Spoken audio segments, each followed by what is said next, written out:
Greetings to you, our listener. We are delighted to share this sermon preached at Mamlaka Hill Chapel's Deeper Bible Study. As you listen, open your heart to the timeless wisdom found in Scripture. Our prayer is that this sermon will be a source of encouragement, growth, and a deepening of your relationship with Jesus. Without much further ado, here is this week's sermon. Thank you, Ted. Guys, I'm a bit nervous, so let's see how this goes. When I'm nervous, I know I generally talk fast already. When I'm nervous, I talk even a bit faster. So if you feel like, Leah, you are running, tell me, don't run away from us. We're here to listen to you. Yes, with that said, let's start. I have something here with me, and I have a question. Have you ever tried crocheting? Okay, many have. Great to hear. Even some of the men. I think that is great to hear. Crocheting is intricate. It's creative. It's satisfying. But if you've done it long enough, you know, it's also very easy to mess up. Sometimes all it takes is miscounting one stitch. You don't notice it at first, but rows later you realize the whole pattern is off. The shape is wrong, and at that moment you're faced with a painful reality. If you want to fix it, you have to unravel it.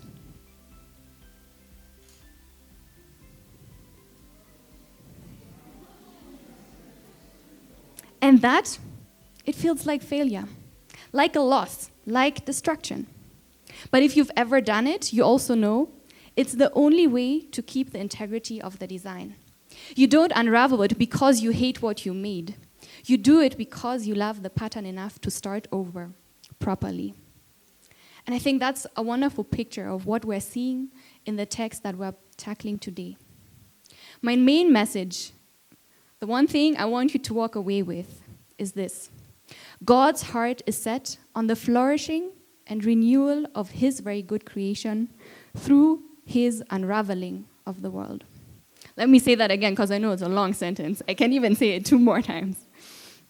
God's heart is set on the flourishing and renewal of His very good creation through His unraveling of the world. God's heart is set on the flourishing and renewal of His very good creation through His unraveling of the world. We will look at this message in 3 points. The first point is God's resolution to destroy the earth. Then we'll look at God's act of deliverance.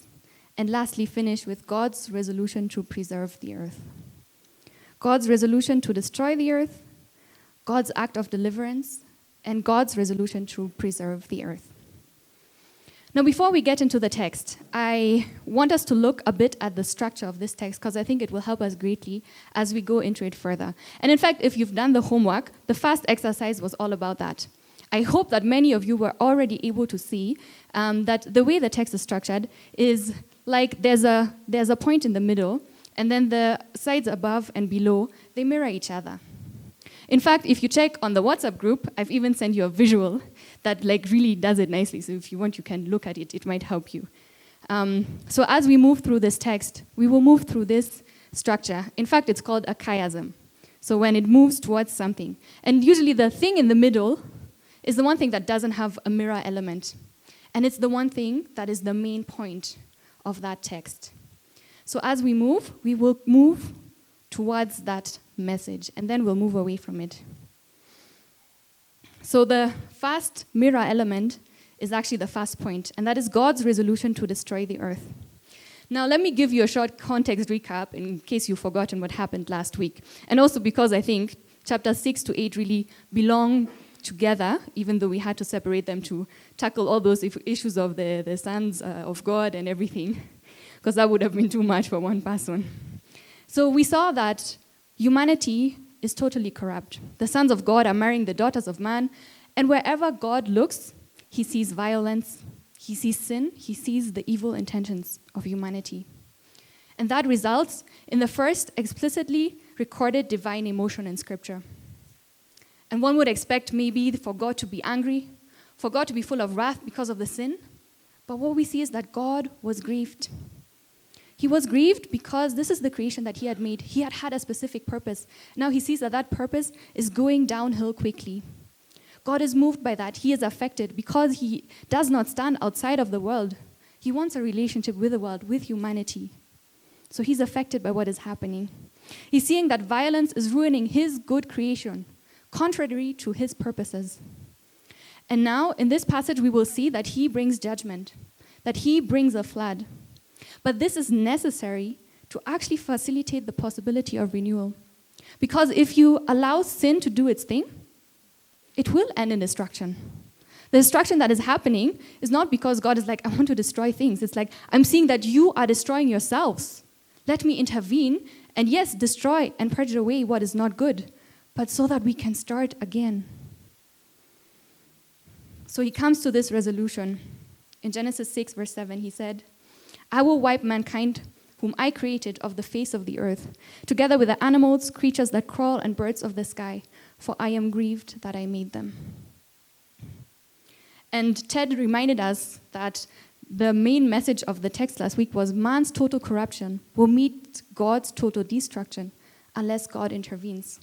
But in Ted's text, we didn't really see God intervening. So how will he intervene?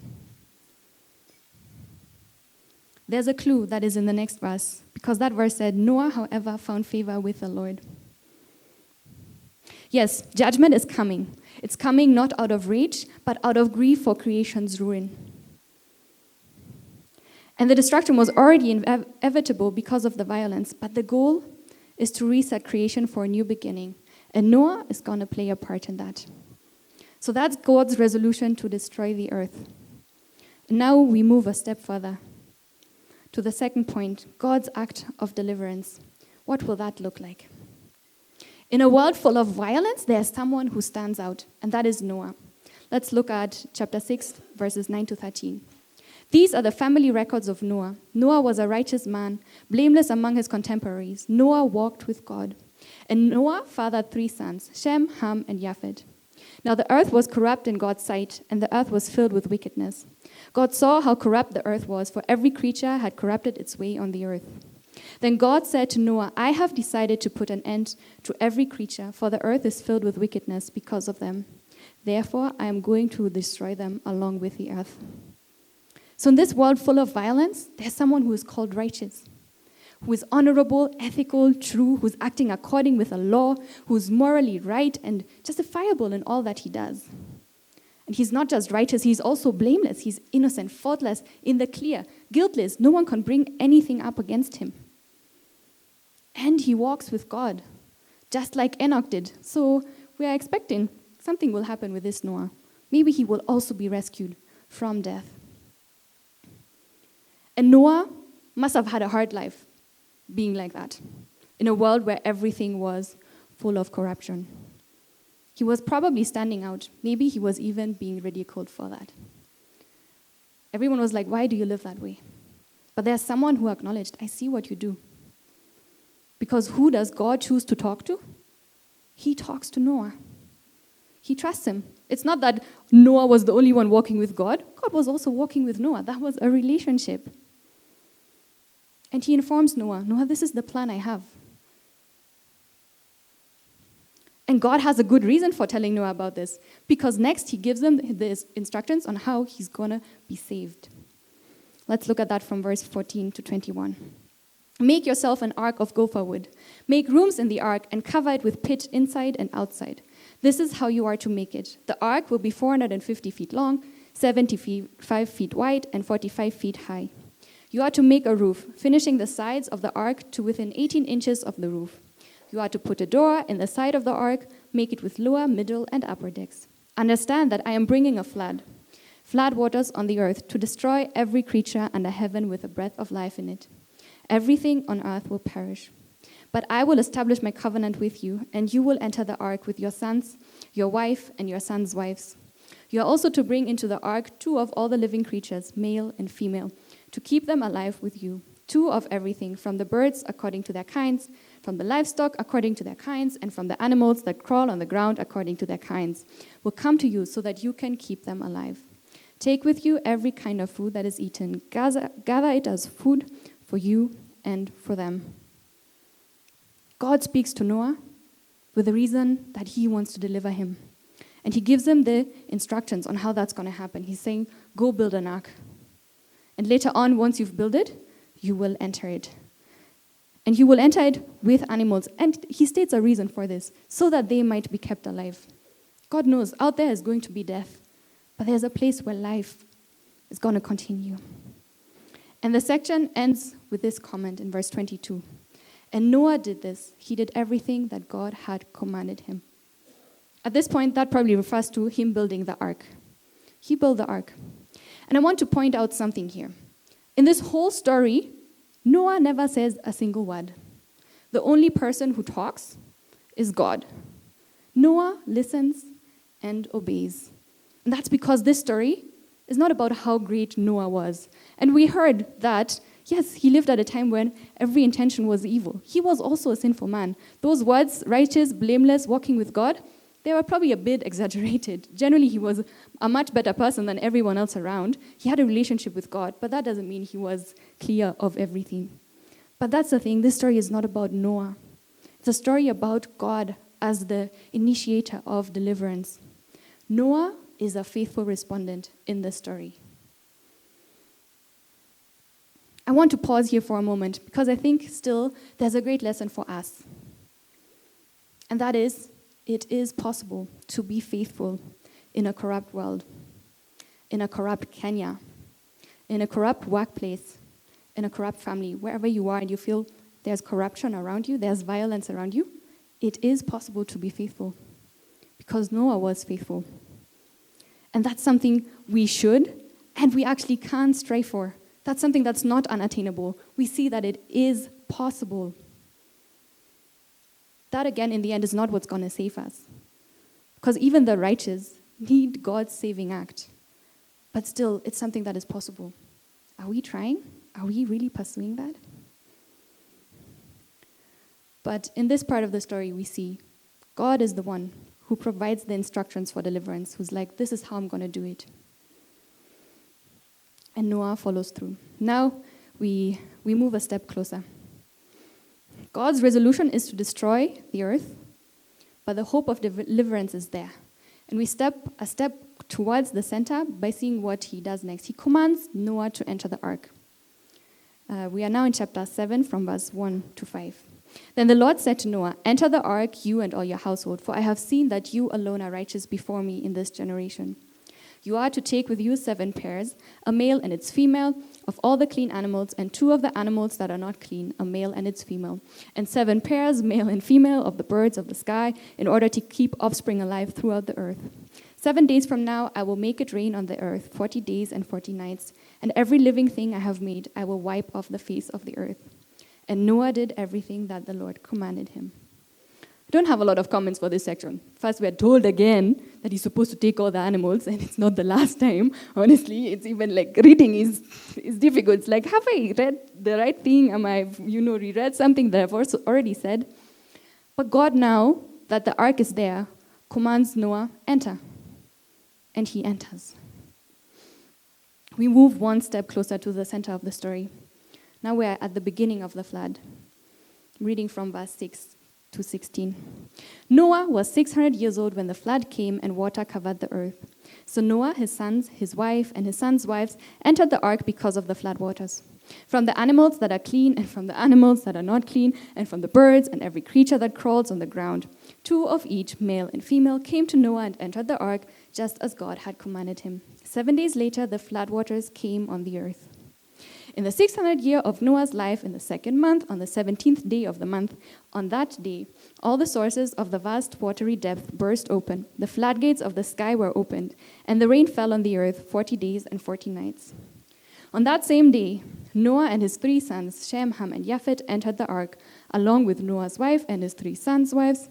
They entered it with all the wildlife according to their kinds, all livestock according to their kinds, all the creatures that crawl on the earth according to their kinds, every flying creature. All the birds and every winged creature according to their kinds.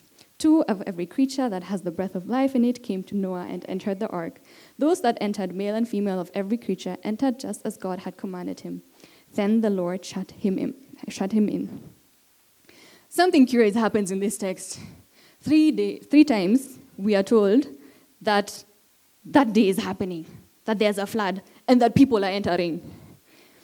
Now, some scholars have said, because there's so much repetition, this must be coming from somewhere. So probably the author of this part had like 2 different accounts before him, and then he merged them together. I'm like, if you're already merging, see, you at least cut out the parts that get repeated. Anyways, that's what a lot of scholars think about this story of the flood. But I will say something else, because repetition is very often used to emphasize something. So if we're told about this 3 times, there must be a reason for it. And in fact, I want to get a little bit into how things are described and how they escalate. So the first time we are told about this special day is in verse 6. And it just says, when Noah was 600 years old. Okay, so now we know Noah was 600 years at that time. Fine. So then we move on to verse 11. There it says, so when Noah was 600 years old, and then it adds a specific date, the 17th day of the 2nd month. And then it refers back to what was already said, on that day. So it's again emphasizing the day that we were already talking about. And then, now, I'm getting excited for a moment. So have fun.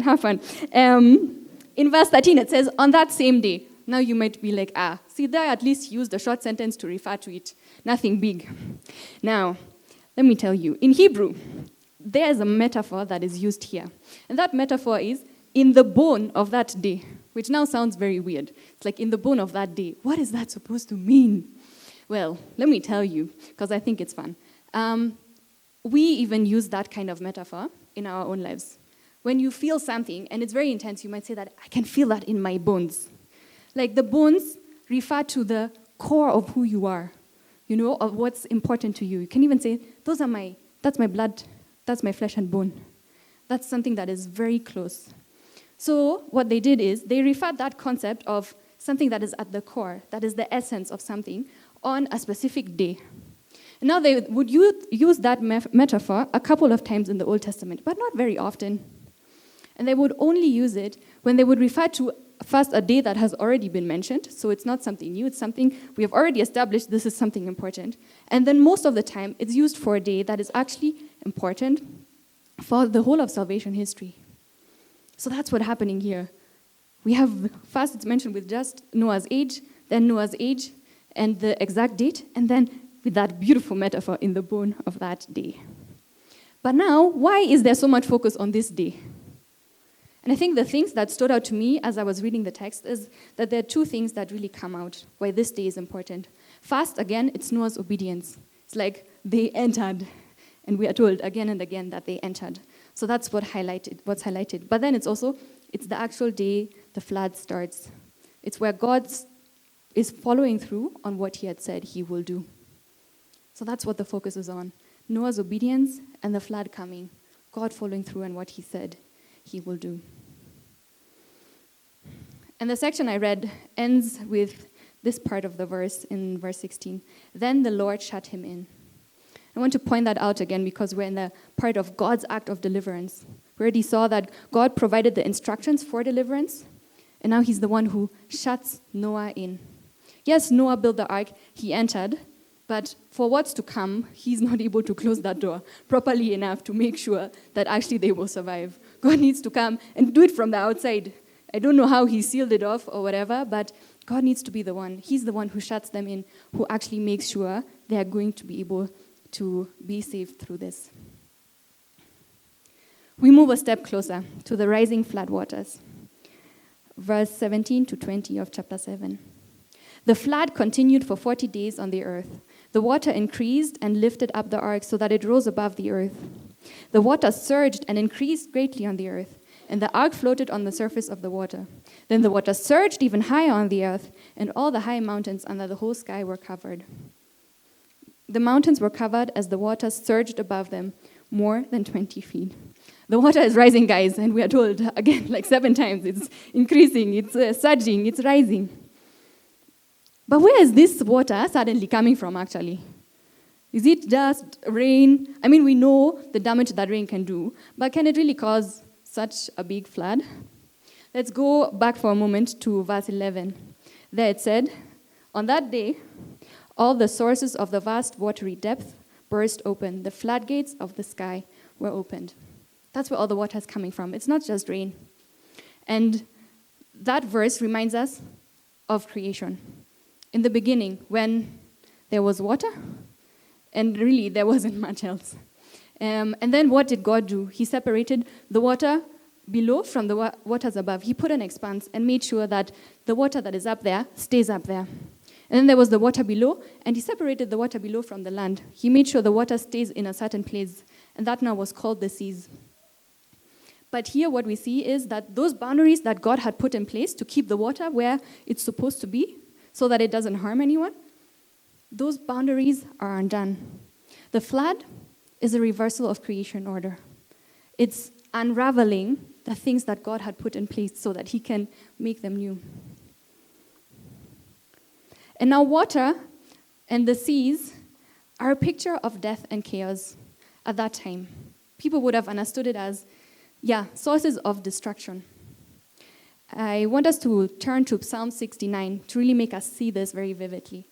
So we are reading Psalm 69, verses 1 and 2 and 15. Psalm 69, verse 1.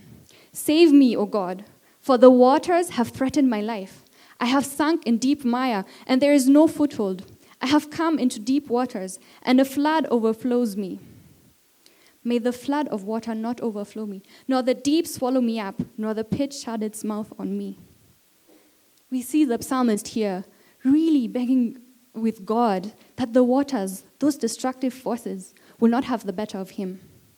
This is one place where we see this destruction that water can have.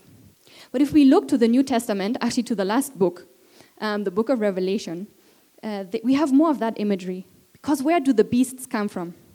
They come from the sea. Because the sea is the place where destruction, where chaos comes from.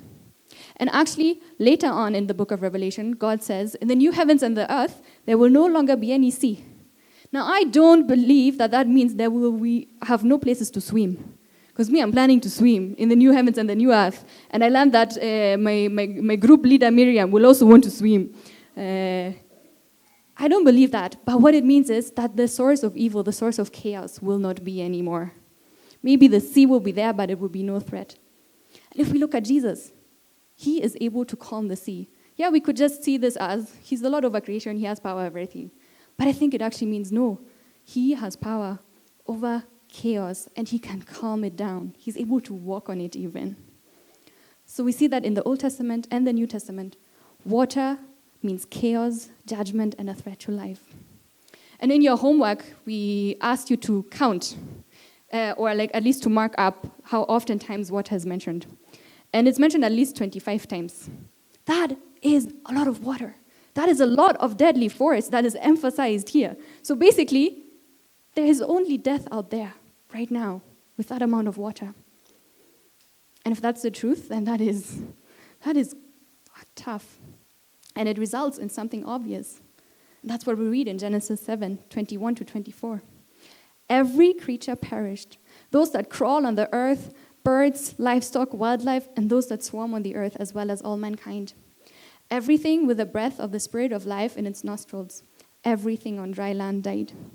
He wiped out every living thing that was on the face of the earth, from mankind to livestock to creature that crawl, to the birds of the sky, and they were wiped off the earth. Only Noah was left, and those that were with him in the ark. And the water surged on the earth 150 days. Everything that was alive perished. Everything on dry land died. For those people who are wondering what happened to the fish. Everything on dry land. The fish, I don't think they usually live on dry land. So everything that was alive perished, was wiped out, got destroyed. This is decreation at the core. First we saw God removing the boundaries that he had put for the water. And now we see that all the good things that he had created and told to multiply and be fruitful, they are removed. It's like going back to nothing. And that's a very dark moment. After being told that creation was very good at the beginning, how did we get here? How do we get to a point where God needs to undo everything that he has created? And now, yes, there's so much water, so much deadly force all around. And then the ark was probably quite big, but compared to all the water that was there, that boat must have looked tiny. what will happen to it? Yes, God has said, oh, do this. But I think when you're surrounded by that, honestly, I don't think that was easy for Noah to be stuck in there. But now we come to the center of this story. And it's only one verse, really. It's one verse, but it's the center, and it's so important. It's that God remembers Noah. Let's read verse 1 of chapter 8. God remembered Noah, as well as all the wildlife and all the livestock that were with him in the ark. God caused the wind to pass over the earth, and the water began to subside. Now, God remembering Noah is not because he had forgotten about Noah. God can't forget. But it's an intentional turning towards him. It's paying attention and acting and doing something about the situation that Noah was in. And we actually see in many other places in the Bible, like in Job, on the book of Psalms, where people beg God to remember them. And again, it's not because they know God doesn't know I'm here, but they feel like God doesn't pay attention to me anymore. I need to know that you are there, that you see me, and I hope that you will actually do something about this. The beautiful thing about this flood story is that God remembers without even being asked. God acts without even being prompted. At least we're not told that Noah prayed. I mean, he kind of must have prayed, but we're not told about it. Sometimes it takes cry and fervent prayer, and sometimes God just remembers. And so Noah was saved from the flood that was destroying everything. Because God remembered, because God chose to act. This story was probably read by the Israelites when they were entering the promised land. When they were facing nations that were against them. They were facing life-threatening forces. And they needed to know that God remembers them, that he is with them, that he is going to act for them. And this story reminded them of that. And I hope that this story reminds us of the same. That we can say, already God remembered us 2,000 years ago when he sent Jesus.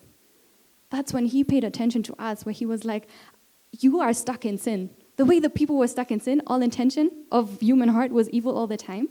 That state has not changed. That is still our truth. But God knows. God sees. He remembers. And he has done what needed to be done for us to be saved by sending Jesus to die on the cross for our sins.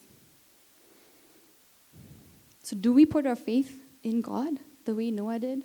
Do we trust him? Do we see those life-threatening forces around us and know that God is the only way around? If we keep staying here, this will end in destruction either way, because we cannot save ourselves. It will be a downward spiral. So I think that's one of the ways where we are called to actually remember God. And we can know that he remembered us at that time, but it also goes beyond that, because we can rest in the promise that God remembers us in all kinds of seasons. We are his children. He never forgets us. We can cry out to him, and I'm sure he will turn his attention towards us. His attention is already on us. It's just that we don't see it. We don't feel it. So let's cry out to him that he will remember you personally, but also us as a nation at this time. We look at the things that have happened in the last week, the many people that have died, generally the police brutality, the violence, the looting, the framing of like who is doing what and for what reasons. Those things will destroy us. And God is grieved by them. Because he cares about us and he loves us and he doesn't want us to be in that. And he's the one who already has provided the way out and who is providing the way out continuously through Jesus. So in this center of the story of God remembering Noah, we really see God's true character, his mercy and forbearance that move him to deliver humanity. He is sovereign, and yet he's relational. He's engaged with creation. He pays attention. He's present, and he's willing to do something. In fact, this verse, yes, it's about God remembering, and then it starts with a glimmer of hope. The second part of the verse says, God caused a wind to pass over the earth, and the water began to subside. This word wind here, it's the same word that means spirit. In Hebrew, it's ruach, and it can mean both. And again, that reminds us of creation, when the Spirit of God was hovering over the water. So we're seeing the start of something new. We're seeing that, yes, God had to unravel the whole world, but now he's going to start again. He's going to start crocheting again, getting us back to where he wants us to be. So this is how God acts in deliverance. He intentionally turns towards and acts in order to save. That is who God is at the core. And now we slowly start moving back from the center again. The waters start receding. Chapter 8, verses 2 to 5. The sources of the watery depth and the floodgates of the sky were closed, and the rain from the sky stopped. The water steadily receded from the earth, and by the end of 150 days, the water had decreased significantly. The ark came to rest in the 7th month, on the 17th day of the month, on the mountains of Ararat. The water continued to recede until the 10th month. In the 10th month, on the 1st day of the month, the tops of the mountains were visible. So the same way that the waters were rising before, now they're receding. Again, this reflects Genesis 1. Order is reestablished. The waters above and below, they're closed and once more put in their place. And the mountaintops start appearing. We're seeing there's something like solid land. We can't yet see it, but there's a glimmer of hope that is already there. We move further away from the center. The earth dries, verses 6 to 14. After 40 days, Noah opened the window of the ark that he had made, and he sent out a raven. It went back and forth until the water had dried up from the earth. Then he sent out a dove to see whether the water on the earth's surface had gone down. But the dove found no resting place for its foot. It returned to him in the ark because water covered the surface of the whole earth. He reached out and brought it into the ark to himself. So Noah waited 7 more days and sent out the dove from the ark again. When the dove came to him at evening, there was a plucked olive leaf in its beak. So Noah knew that the water on the earth's surface had gone down. After he had waited another 7 days, he sent out the dove, but it did not return to him again. In the 601st year, in the 1st month, on the 1st day of the month, the water had covered the earth, was dried up. Then Noah removed the ark's cover and saw that the surface of the ground was drying. By the 27th day of the 2nd month, the earth was dry. The dry ground appears again. Creation comes back to life. And still a number of times it's, mentioning dates and what is happening. And it's the same way, that first the day of the flood was emphasized.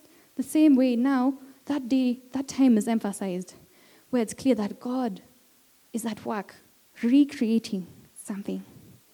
And we see a further step in that in the next section, God's command to exit the ark from verse 15 to 19. Then God spoke to Noah, "Come out of the ark, you, your wife, your sons, and your sons' wives with you. Bring out all the living creatures that are with you, birds, livestock, those that crawl on the earth, and they will spread over the earth and be fruitful and multiply on the earth." So Noah, along with his sons, his wife, and his sons' wives, came out. All the animals, all the creatures that crawl, and all the flying creatures, everything that moves on the earth came out of the ark by their families. God tells them to come out. And one of the first things he says is, come out so that you can be fruitful and multiply. The earth is given back to you. Do what you were called to do. Again, that echoes creation.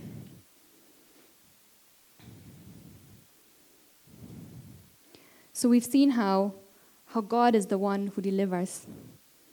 He provides the instructions for deliverance. He's the one who shuts Noah in and to then intentionally turns towards him in order to save him. And now we move to the last point, God's resolution to preserve the earth. Let's look at verses 20 to 22 of chapter 8. Then Noah built an altar to the Lord. He took some of every kind of clean animal and every kind of clean bird and offered burnt offerings on the altar. When the Lord smelled the pleasing aroma, he said to himself, "I will never again curse the ground because of human beings, even though the inclination of the human heart is evil from youth onward. And I will never again strike down every living thing as I have done. As long as the earth endures, seedtime and harvest, cold and heat, summer and winter, and day and night will not cease." Noah leaves the ark, and the first thing he does is bring an offering. And the kind of offering he brings is a burnt offering. A burnt offering is when you slaughter an animal, and then you burn all of it. All of it. And what it represents is full devotion to God. Noah sees what God has done, how he has preserved him, how he has delivered him. And the first thing he does is an act of true worship, of true devotion towards God. And the offering had a pleasing aroma for the Lord, because that kind of worship, that kind of devotion is what he desires, what is good in his eyes. And then we come to God's resolution. And what I find so fascinating about this is that God promises something even though nothing has changed. God says the diagnosis is the same. The human heart is evil from youth. Nothing has changed, and I am aware. And yet I promise that I will never again curse the ground. Never again will I destroy all life by a flood. I want to read a quote here by Walter Brüggemann, who's a German commentator. The quote says, "The flood has affected no change in humankind, but it has affected an irreversible change in God, who will now approach his creation with an unlimited patience and forbearance. To be sure, God has been committed to his creation from the beginning. But this narrative traces a new decision on the part of God. Now the commitment is intensified. For the first time, it is marked by grief, the hurt of betrayal. It is now clear that such a commitment on God's part is costly." Loving us like that, showing up for his creation like that is going to cost him. But in this story, we see that throughout, God's mercy outweighs his judgment. Yes, his commitment is marked by grief, but also by mercy, and now by costly love. Because the judgment of the flood didn't change a single thing about the heart of humanity. Hope for change doesn't lie in us. The only hope that we have is divine grace, not human reform. And the beautiful thing is that, again, that grace came alive in Jesus Christ. And we clearly know that this wasn't the end of judgment. In fact, God still judged his people. For example, in the book of Judges, they walked away from him 1,000,000 times. They are not good at remembering and paying attention to what God is doing. They walk away continuously. But God shows up for them again and again and again, even as he gives them over to other nations. He then later comes back and rescues them. Same in the exile. The exile happens because God gave them the promised land, and they did what they were not supposed to do. God was patient, and at somebody was like, "Toka hapa, get out of here." And they were in exile. But even there, God protects and intervenes. He never allows sin to wreak its full havoc. He never allows that. He always protects and intervenes. To close, God's heart is set on the flourishing and renewal of his very good creation through his unraveling of the world. And I hope that that is something we were able to see in this story. And what I want us to walk away is really that the flood story is not just about judgment. In fact, I think it's so little about judgment. It's so much about salvation and hope. It also doesn't focus on how bad humanity is. Instead, it's about how good and committed God is to all of his creation, not just to humanity. He wants to bring all of creation towards him. And if you feel overwhelmed by the flood waters, by the forces that threaten you in this world and in your life, I hope that you can know and remember that God sees, remembers, and delivers you. He brought that renewal through Jesus. And we know that there's another kind of judgment coming at the end. But we can know that we will be saved because we've seen God do it. We've seen God preserving those who put their trust in him. And that's what he's going to do. And yet at the same time, yes, his heart is for all of creation. So that's why it's not like he's just going to take us and we go live with him in heaven. No, he's like, I'm going to make a new heavens and a new earth. I know that right now everything is affected by sin, but it's not going to be that way. And next time, that judgment is going to be through fire. But that's also not one that in the end destroys everything and God needs to start from scratch. It's more the kind of purging. It's like gold that is refined in fire, that burns away everything else that isn't good. That's what God's going to do to this world, so that we will have a new heaven and a new earth where we get to live the life that God has purposed for us from the beginning. God's heart is set on the flourishing and renewal of his very good creation through the unraveling of the world. And you are part of that good creation. He cares about you, your flourishing and your renewal. And he's made it possible through Jesus Christ. Let's pray. God, we thank you for this story that is intense and sometimes difficult to read. And there are so many questions that we can bring to the text that aren't really answered by it. But I think that the focus of the text is so clear. It's showing us your heart for creation and for us, and how you do everything that's possible to make sure that we get to live the life that you have envisioned, and that's a life in your presence and with you as close as possible. I pray that even in this world, we would be able to experience a glimmer of that, even as we hope for that to be fully true in the future.